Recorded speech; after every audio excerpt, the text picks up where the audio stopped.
Hey folks, how's it going? So today I'm going to show you how to do a pretty neat trick and turn Everclear or grain alcohol, which doesn't necessarily mean it's made out of grain, it's just what they call high proof alcohol, into 100 proof vodka, so you can use that to make yourself some fresh plant tinctures, or you could use it for dry plant tincture if you want to.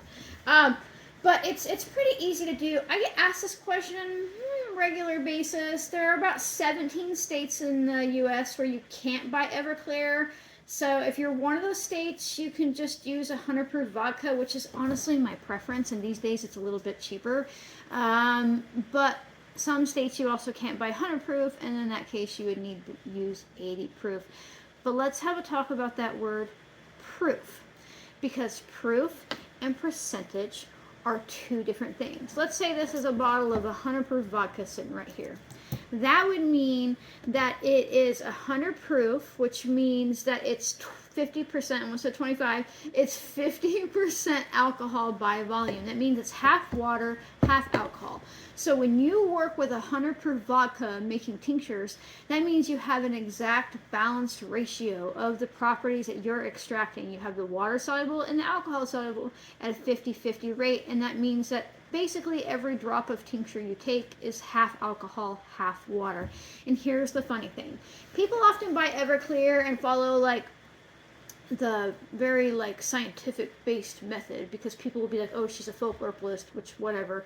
And they'll do that with dried herbs and high proof alcohol, and then they'll add water to it to distill it down to 100 proof. And that's the funny thing. That's the funny thing, is that they go through all this work to pretend like they're working with fresh plants, right? Even the ratio of the herbs that you have to use has to be precise, because you're trying to work with, pretend like it's fresh plants. But you could just work with fresh plants and 100 proof vodka and then not have to do any of that distillation dilution math or anything like that, right? But we are going to do a little bit of distillation math here today.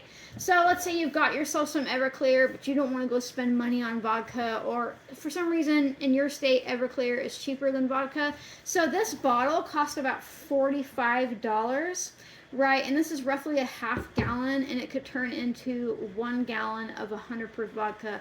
But I can get a gallon of 100 proof vodka where I'm at anyhow. I can get that for about, I don't know, $35. So I actually get more alcohol when I just buy 100 proof. But people have been asking me so much for this that I threw down for a bottle. I did. It's a tax deduction, so it's okay. So I'm making this video with it. But here's the thing. It's super easy to do. You just need yourself some distilled water and grain alcohol. And now it could be called Everclear. It could be called, what's this one? Clear Springs grain alcohol. Don't get caught up on that word grain. Grain doesn't actually mean that it's made from grain, and even if it does, it literally doesn't matter, because you can even look into the Celiacs Foundation. If you are distilling alcohol through a distillation still, through a still, nothing comes through the other side except for the alcohol vapor, because gluten proteins and stuff literally can't vaporize. That's like basic science. It cannot go through and pass through. This could have been made with 100% wheat, and there's literally no gluten or wheat in this whatsoever. But they don't call it that because it's made with grain alcohol. It just refers to how high the grain is, which is another word of saying proof or percentage, right? So this is 190 proof. Woo, this will melt your guts out, right? And that's why it's illegal in a lot of states, because kids buy this and make something like jungle juice or whatever, and then they hurt themselves with alcohol poisoning. But that means that it's 95% alcohol by volume, and that means this bottle is 95% alcohol with a scant 5% of water, and that 5% is negligible. It might not actually be there. This could be 100%. Okay. But the thing to know is that water is heavier than alcohol. Now, if you want to get super duper precise about this, you can hop onto a distillation calculator online that's free, and it'll tell you exact ratios. But let's just be a real human and say close enough is close enough. So what you're going to do is you're going to need yourself a jar and a scale. You absolutely have to use a scale for this, because, again, water is heavier than alcohol. But I want to do roughly a 50-50 mix here. 50% water, 50% alcohol will get me about 100 proof vodka. right? So I'm going to weigh out some water. I'm going to use this. All right. And I don't need to turn this into a whole gallon right now, so I'm not going to do that, but I'm going to show you approximately, let's do 2 cups, right? So I'm going to show you the difference there. And so I'm going to zero this out, and I'm going to weigh out to 1 cup of water, right? And weigh your water first. That's important because it's the heavier one, and you need that as your reference. So that's a little over 1 cup. We'll put a little bit back in. We'll be all right. Close enough. So that's 8.15 ounces. I'm going to bring it down to 8 so I don't have to remember the 1.5. Because again, human. There we go. That's 8 ounces of water. I'm now going to take that water and do the hard task of pouring it into a jar. Now, I'm not going to pay attention to the cup line here at all. I'm going to put it back on ounces because I meant to hit 0 and I hit something different. I'm going to put it back on ounces, and I'm not going to pay attention to the lines in the cup. Repeat after me. The lines in the cup don't matter at this point. The number on the scale does. And I'm going to weigh out 8 ounces of alcohol. Pop the top off there.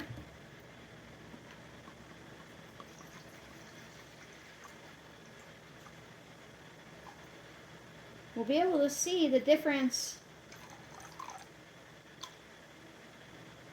All right. That is 8 ounces of alcohol.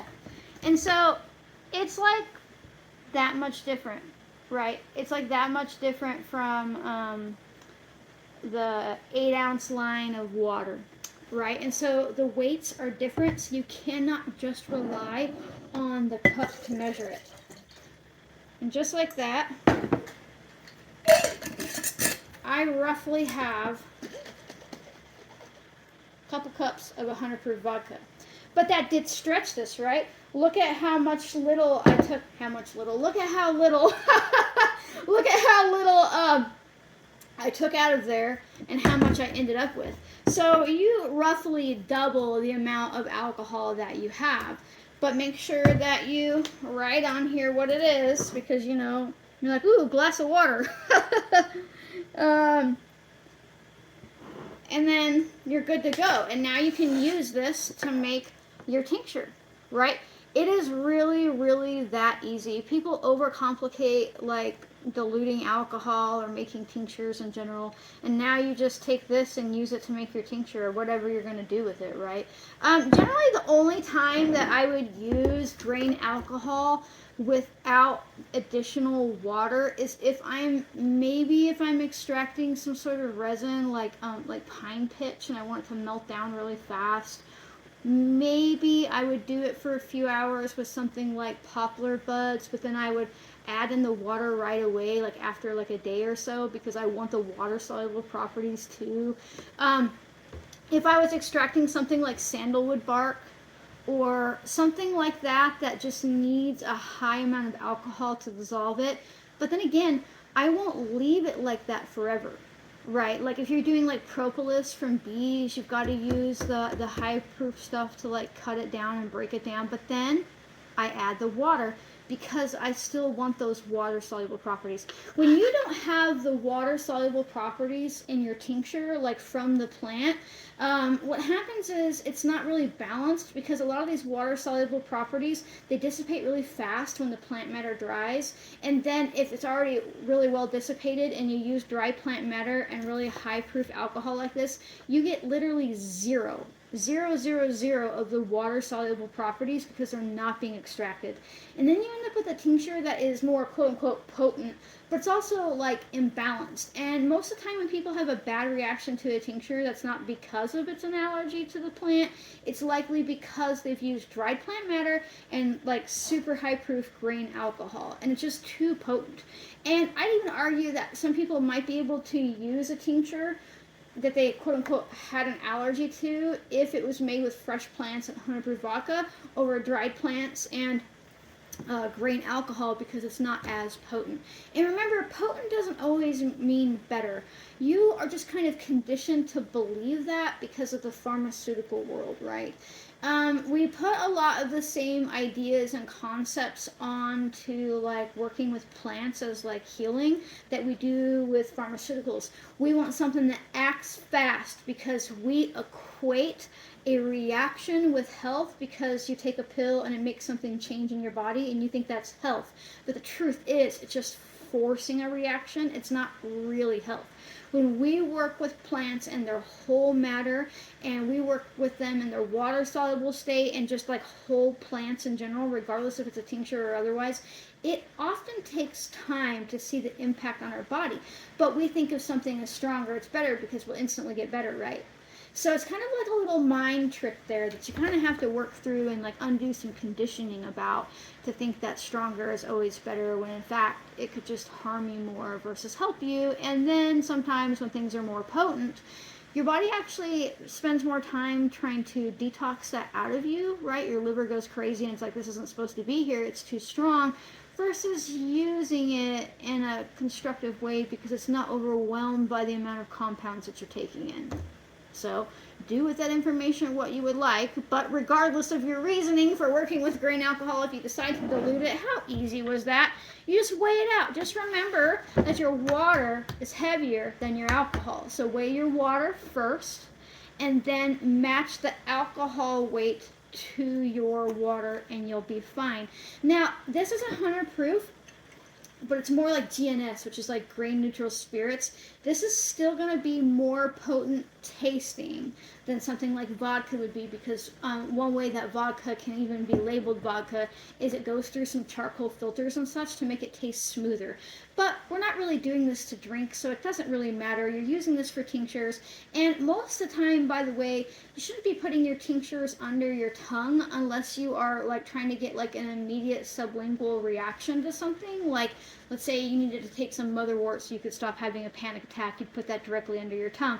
But if you wanted to take something like goldenrod to support like allergies during the season, just put it in a little bit of water or juice. There's no reason to taste how strong it is or to like melt underneath of your tongue constantly just to take a tincture. That's really not needed. And you can check out my video on how to use a tincture if you'd like to learn how to figure out like how your dosage works for you, or like when you would put it in water over under your tongue. Although I pretty much just explained it, I go into a little bit of a deep dive and ramble in that one too. But you're smart enough to do that, right?